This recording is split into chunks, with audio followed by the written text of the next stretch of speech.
ಹಂಪಿ.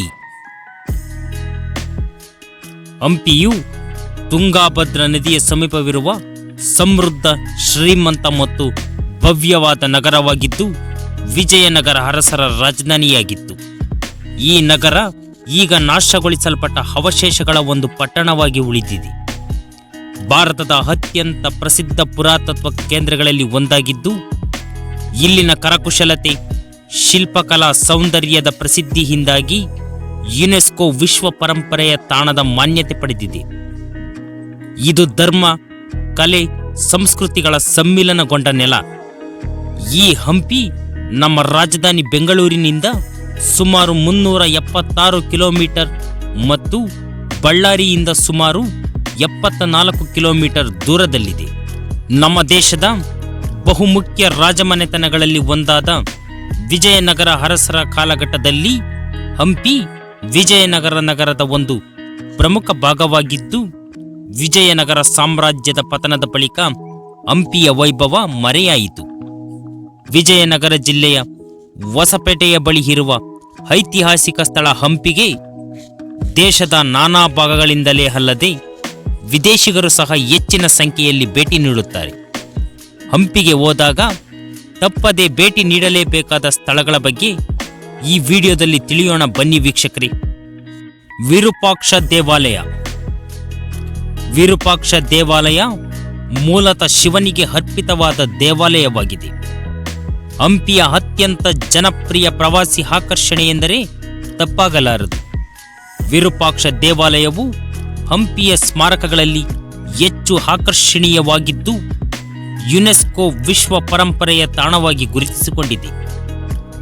ಇನ್ನು ದೇವಾಲಯವನ್ನ 7ನೇ ಶತಮಾನದಲ್ಲಿ ನಿರ್ಮಿಸಲಾಗಿದೆ ಎಂದು ನಂಬಲಾಗಿದೆ. ಹಂಪಿಯ ಪ್ರವಾಸದಲ್ಲಿ ಅತ್ಯಂತ ಜನಪ್ರಿಯ ಪ್ರವಾಸಿ ಸ್ಥಳ ಇದಾಗಿದೆ.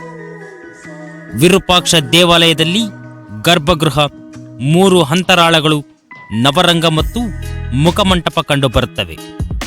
ದೇವಸ್ಥಾನದ ಒಳಭಾಗದಲ್ಲಿ ಸೂರ್ಯನಾರಾಯಣ, ಮುತ್ತಿನರಸಿಂಹ, ತಾರಕೇಶ್ವರ, ಪಾತಾಳೇಶ್ವರ, ಸರಸ್ವತಿ ಮತ್ತು ನವದುರ್ಗಾ ಗುಡಿಗಳಿವೆ.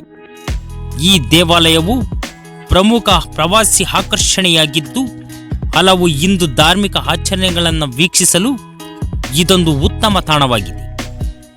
ಹಂಪಿ ಬಜಾರ್. ಹಂಪಿಯಲ್ಲಿರುವ ಅನೇಕ ಪ್ರವಾಸಿ ಆಕರ್ಷಣೆಗಳಲ್ಲಿ ಹಂಪಿ ಬಜಾರ್ ಕೂಡ ಒಂದು. ವಿರೂಪಾಕ್ಷ ದೇವಸ್ಥಾನದ ಮುಂಭಾಗದಲ್ಲಿ ನೆಲೆಸಿರುವ ವಿರೂಪಾಕ್ಷ ಬಜಾರ್ ಎಂದು ಕರೆಯಲ್ಪಡುವ ಹಂಪಿ ಬಜಾರ್ ಸ್ಮರಣಿಕೆಗಳು, ಹಗ್ಗದ ಬಟ್ಟೆಗಳು, ಕಸೂತಿ ಶಾಲಗಳು, ಫೈಬರ್ ಕರಕುಶಲ ವಸ್ತುಗಳು, ಕಲ್ಲಿನ ಕೆತ್ತನೆಗಳು, ಹಂಪಿಗೆ ಸಂಬಂಧಿಸಿದ ಎಲ್ಲವನ್ನು ತೆಗೆದುಕೊಳ್ಳಲು ಇದು ಉತ್ತಮ ಸ್ಥಳವಾಗಿದೆ. ಇಲ್ಲಿ ನಡೆಯುವ ಹಂಪಿ ಉತ್ಸವವು ಪ್ರವಾಸಿಗರನ್ನು ಆಕರ್ಷಿಸುತ್ತದೆ. ವಿಜಯ ವಿಠ್ಠಲ ದೇವಸ್ಥಾನ. ಹಂಪಿಯು ಕೆಲವು ಸುಂದರವಾದ ದೇವಾಲಯಗಳಿಂದ ಆವೃತವಾಗಿದೆ. ಸೊಗಸಾದ ಕರಕುಶಲತೆಯೊಂದಿಗೆ ಅನೇಕ ಸುಂದರವಾದ ದೇವಾಲಯಗಳು ಇರುವುದರಿಂದ ಇದು ಯಾತ್ರಾರ್ಥಿಗಳಿಗೆ ಸ್ವರ್ಗವಾಗಿದೆ. ಈ ವಿಠ್ಠಲ ದೇವಾಲಯವನ್ನು ದ್ರಾವಿಡ ವಾಸ್ತು ಶೈಲಿಯಲ್ಲಿ ನಿರ್ಮಿಸಲಾಗಿದೆ ಮತ್ತು ಇದು ಹಂಪಿಯಲ್ಲಿರುವ ಭವ್ಯವಾದ ದೇವಾಲಯಗಳಲ್ಲಿ ಒಂದಾಗಿದೆ.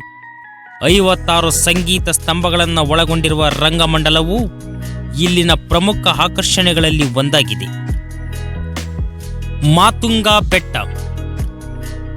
ಹಂಪಿಯ ಅತಿ ಎತ್ತರವಾದ ಸ್ಥಳವೆಂದರೆ ಅದು ಮಾತುಂಗ ಬೆಟ್ಟ ಆಗಿದೆ. ಮಾತುಂಗ ಬೆಟ್ಟಗಳು ಹಂಪಿ ಬಜಾರ್ನ ತುತ್ತ ತುದಿಯಲ್ಲಿದ್ದು ಸಾಕಷ್ಟು ಜನಪ್ರಿಯವಾದ ಪ್ರವಾಸಿ ಸ್ಥಳವಾಗಿದೆ. ಬೆಟ್ಟದ ಮೇಲೆ ನಿಂತು ಹಂಪಿಯ ವಿಹಂಗಮ ನೋಟವನ್ನು ಕಣ್ತುಂಬಿಕೊಳ್ಳಬಹುದು. ಇಲ್ಲಿನ ಇನ್ನೊಂದು ಆಕರ್ಷಣೆ ಎಂದರೆ ಬೆಟ್ಟದ ಮೇಲಿನಿಂದ ಮುಂಜಾನೆ ಮತ್ತು ಮುಸ್ಸಂಜೆಯ ಸುಂದರ ನೋಟವನ್ನು ಕಣ್ತುಂಬಿಸಿಕೊಳ್ಳಬಹುದು.